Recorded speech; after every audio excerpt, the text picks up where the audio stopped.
Hey guys, Jack on Wrist here, back with another video, and in today's video, I want to talk about why you should buy a Tudor over a Rolex.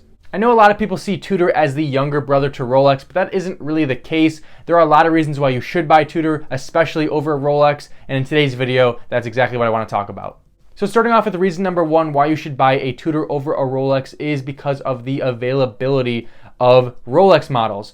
Now, yes, you could go into a Rolex boutique today and buy a Rolex model. It's probably going to be some sort of a two-tone datejust or a ladies model, but you can't really get one of the desirable models, and that is sort of the issue with Rolex today. You just can't walk into a Rolex boutique and get an Explorer or a Submariner or a Daytona, and really any of these models that have value and that people really want. I mean, simply put, any sort of stainless steel model, you just can't really go in and buy. And that is not the case with Tudor. You can go into a Tudor boutique and more than likely you can get almost any model you want, whether it's their chronograph, maybe it's their Black Bay 36, their Black Bay 41, whatever it is, they're going to have it more than likely, and you could buy it that day. You know, when you want a Rolex, you have to get onto a waiting list. You have to kind of buy a bunch of models you don't really want usually, and it's really kind of just a scummy practice in general, and you end up buying stuff you don't want. You end up waiting for a long time, and you know, with the Tudor, like I said, it's just simple. You can just go in and buy it, no issues, and I think there's something to be said about that. You know, the availability, being able to go in and buy something and not have to play this game,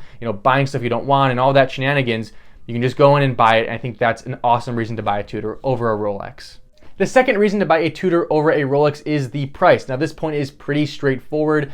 Generally speaking, a Tudor at retail is going to be less than a Rolex at retail. Obviously when you get into the vintage market, it gets a little washy because when you're looking at certain Tudor models versus certain Rolex models, you know, you just never know. But in terms of retail, Tudor is going to be less than Rolex as a rule of thumb.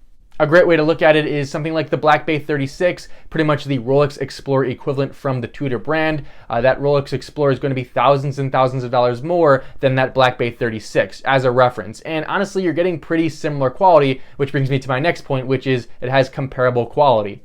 You're paying less money and getting very similar quality. In fact, Tudor even makes their own in-house movements now. Their bracelets are pretty much the same. The technology can sometimes be different at the clasp, but for the most part, you're getting the same quality bracelets, the same quality cases, great movements that are in-house, and again, at a lower cost.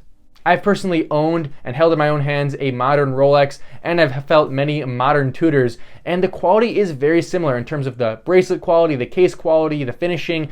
It's all there with Tudor. It is very similar to Rolex, and honestly, it's hard to tell that there is a drop-off in quality between the two brands, and again, that's at a fraction of the cost, so another reason why you should go for a Tudor over a Rolex.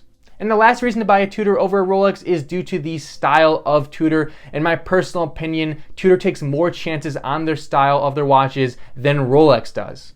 And I get it, Rolex has a certain standard and style and classiness to withhold within their watches, but Tudor doesn't really have the same restrictions. They do things that are a little bit more out there. I mean, take a look at their North Flag model, take a look at some of their retro chronograph models.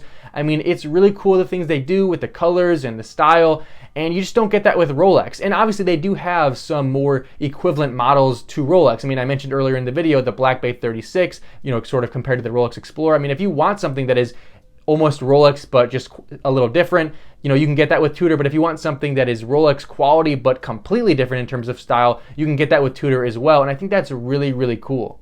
I see Tudor as the do-it-all brand. If you want something that is high quality and classic, they have models like that. I mean, look at their Black Bay models. I think they're classic looking. But if you want something a little different, they can give that to you too, all with under the same umbrella of Tudor, which I think, like I said, is a really cool concept for the brand. It's different than Rolex because Rolex just really can't take those chances. So to wrap up the video, my reasons why you should buy Tudor over a Rolex were number one, the availability of Tudors being way more prevalent than Rolex. Number two, the price. Obviously, Tudors just being generally less expensive than Rolex models. Number three, the quality being the same from Tudor to Rolex, if not very similar. And finally, the style where Tudor takes more chances. So let me know your thoughts in the comment section down below. Let me know if you would buy a Tudor over a Rolex. Do you own both Rolex and Tudor? And just give me your thoughts on the brand in general. I'm always curious to know what you have to say, and I love responding to you guys.